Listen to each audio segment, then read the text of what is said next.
નમસ્કાર ફ્રેન્ડ્સ, સ્વાસ્થ્ય સેતુ ચેનલમાં આપનું સ્વાગત છે. આજના એપિસોડમાં આપણે બ્લડ પ્રેશર વિશે જાણીશું. હાઇપરટેન્શનને હાઈ બ્લડ પ્રેશર કહેવાય. હાઇપરટેન્શન એ મેડિકલ વર્ડ છે, high blood pressure common word છે. એટલે દરેક લોકોને અમે હાઇપરટેન્શન શબ્દ બોલીએ તો એને એમ લાગે કે હાઇપરટેન્શન એટલે હાઈ મેન્ટલ ટેન્શન. અહીંયા મેન્ટલ ટેન્શનની વાત નથી, પણ મેન્ટલ ટેન્શન એક રિસ્ક ફેક્ટર છે blood pressure, high blood pressure develop થવા માટે. હાઇપરટેન્શનના દર્દીઓ આજે દરેક ઉંમરમાં જોવા મળે છે. નાની ઉંમરવાળાને પણ હોઈ શકે, મોટી ઉંમરવાળાને પણ હોઈ શકે, પણ યુઝ્યુઅલી પ્રાઇમરી હાઇપરટેન્શન એ usually after the age of 35 પછી જોવા મળે છે. પણ અત્યારે અમે 35 એજની પહેલાં પણ જોતા થઈ ગયા છે. એટલે એ લોકોમાં જેને યંગ એજમાં બ્લડ પ્રેશર જોવા મળે એને ચોક્કસ રીઝન હોય, એ રીઝન શોધવા પડે. એને અમારી ભાષામાં સેકન્ડરી હાઇપરટેન્શન કહેવાય છે. એટલે એની પાછળ કોઈ કારણ સંતાયેલું છે.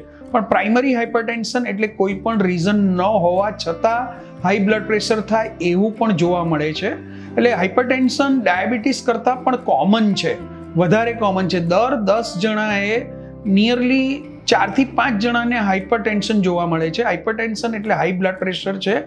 જે દર્દીનું બ્લડ પ્રેશર 140/90 થી કન્ટિન્યુઅસલી વધારે આવે, કન્ટિન્યુઅસલી એટલે 15 દિવસમાં આપણે માપીએ તો એકવાર વધારે આવ્યું, પછી બીજી વાર નોર્મલ થઈ જાય, પાછું ત્રીજી વાર બ્લડ પ્રેશર બીજા દિવસે મપાવે તો હાઈ આવે, ચોથા દિવસે હાઈ આવે. નિયરલી 2 થી 3 વાર કોન્સ્ટન્ટલી 2 થી 3 વીક દરમિયાનમાં હાઈ આવે તો હાઇપરટેન્શનના દર્દી તરીકે લેબલ વાગી શકે. ઘણા લોકોને હોસ્પિટલમાં જાય કે ડૉક્ટરના ક્લિનિકમાં જાય તો બ્લડ પ્રેશર 10 થી 20 જેટલું વધી જાય છે. તો આવા દર્દીઓને વ્હાઇટ કોટ હાઇપરટેન્શન કહેવાય. એટલે ડૉક્ટરની કેબિનમાં જવાથી આ બ્લડ પ્રેશર વધી ગયું છે. પછી ઘરે માપવામાં આવે તો એનું નોર્મલ બ્લડ પ્રેશર આવે. નોર્મલ ઓપ્ટિમલ બ્લડ પ્રેશર 120/80 આવે તો એને નોર્મલ ઓપ્ટિમલ બ્લડ પ્રેશર કહેવાય. પણ 120/80 આવે તો જ નોર્મલ કહેવાય એવું નથી.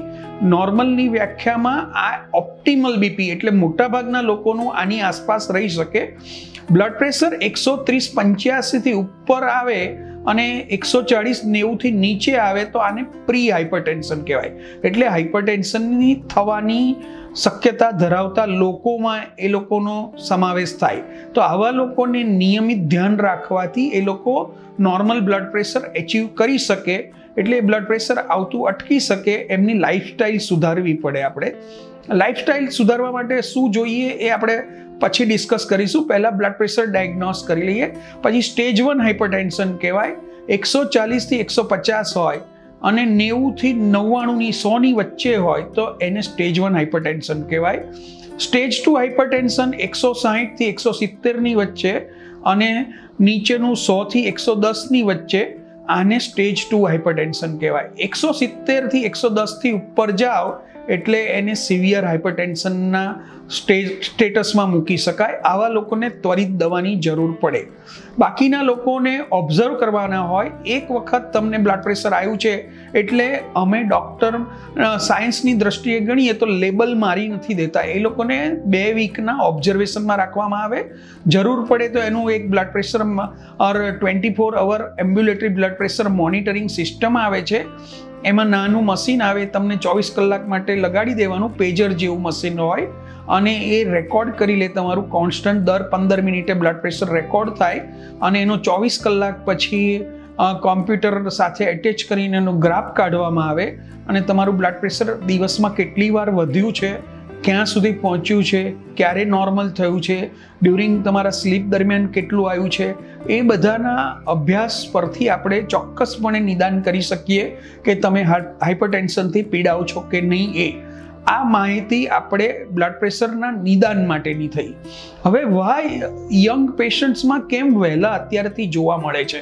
કારણ કે આપણી આ દોડધામભરી જિંદગીમાં જીવીએ છીએ. દરેકને કંઈક આગળ પહોંચવું છે, દરેકને કંઈક કામ કરતા હોય તો એમાં પહોંચી જવું છે, તરત આગળ પહોંચી જવું છે, કામ ફટાફટ પતાવવું છે.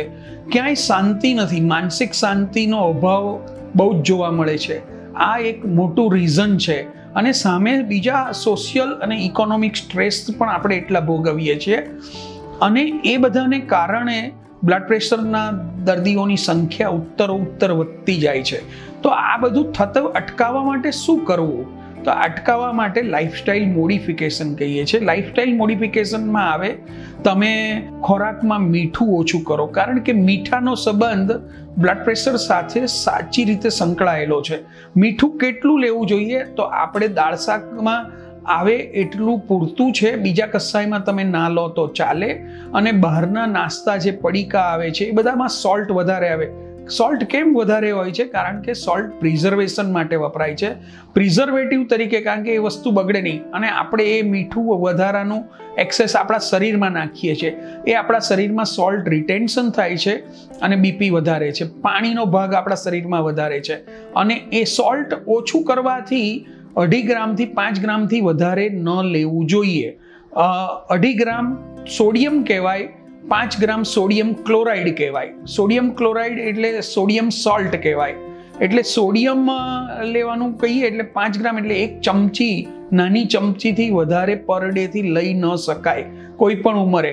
અને આપણે ઉનાળો આવે, પરસેવો વધારે થાય, ચોમાસું આવે, બાફ વધારે હોય, પરસેવો વધારે થાય, આવા સંજોગોમાં પાછું સોલ્ટ તમે નોર્મલ કરતાં પણ ઓછું લો છો કે સાવ સોલ્ટ બંધ કરી દો છો તો તમને નુકસાન થઈ શકે છે. એટલે અમે કોઈ પણ દર્દીને સાવ સોલ્ટ બંધ કરવાનું કહેતા નથી. અને સાવ સોલ્ટ બંધ કરવાથી પણ એક્સ્ટ્રા ફાયદો થતો નથી એવું પુરવાર થઈ ચૂક્યું છે. એટલે દાળ શાકમાં આવે એટલું લેવું જરૂરી છે. ટેબલ સોલ્ટ ઉપરથી લેવાની કોઈ જરૂર નથી. આ બહુ સમજવાની વસ્તુ છે. અને ઓલ્ડ એજ વાળાને બ્લડ પ્રેશરના દર્દી હોય, ઓલ્ડ એજ વાળાને સોલ્ટ ઘટી જવાના પણ એટલા જ પ્રોબ્લેમ રહેલા હોય છે. એટલે ઓલ્ડ એજમાં તો ખાસ 65થી ઉપરની વધારે વયના દર્દીઓ માટે અમે એમ કહીએ છીએ કે તમે નોર્મલ સોલ્ટ ઇન્ટેક જ રાખો અને દવાનું એ પ્રમાણે એડજસ્ટમેન્ટ કરી લો. એટલે સોલ્ટ માટે સાચી હકીકત સમજવી દરેક જણ માટે, જે લોકોને બ્લડ પ્રેશર પણ નથી એ લોકો માટે પણ અગત્યની છે. આપણે દરેક બહારના નાસ્તાઓમાં સોલ્ટ હંમેશા વધારે હોય છે, એટલે એ તો ન જ લેવા જોઈએ. અને ઘરે પણ તમે અથાણા પાપડ બનાવો તો એમાં એક્સ્ટ્રા સોલ્ટ બહુ ના નાખો, કારણ કે સોલ્ટ વધારે લેવાથી ડેફિનેટલી બ્લડ પ્રેશર વધે છે. હવે આપણે આના નિદાન માટે નક્કી કરીએ. નિદાન માટેની એક મેં મેથડ તમને કહી લીધી. BP over the period of the 2 week મપાવતા રહેવું, જરૂર પડે તો 24 hour ambulatory blood pressure monitoring સિસ્ટમનો તમારા ડૉક્ટર કહે એ પ્રમાણે ઉપયોગ કરવો. પછી બીજા ટેસ્ટ બધા આવે છે એ રૂટીન ટેસ્ટ છે. એ કોઈ પણ બ્લડ પ્રેશરના દર્દી માટે આ રૂટીન ટેસ્ટ જરૂરી છે. આ રૂટીન ટેસ્ટ એટલા માટે જરૂરી છે કે આપણા શરીરમાં બ્લડ પ્રેશરના લોંગ ટર્મ અસરોમાં હૃદય, કિડની અને મગજ આ 3 ઉપર એની ડાયરેક્ટ અસરો થાય છે. અને આ ત્રણેય જે અસરો થઈ છે એ લોકો એકવાર અસર થઈ ગઈ અને એના કોમ્પ્લિકેશન થઈ ગયા એટલે પાછા વળીને જોઈ શકાતું નથી. એકવાર હાર્ટ ફેલ્યોર થયું તમને તો તમે કાયમ માટે હાર્ટ ફેલ્યોરના દર્દી રહેવાના.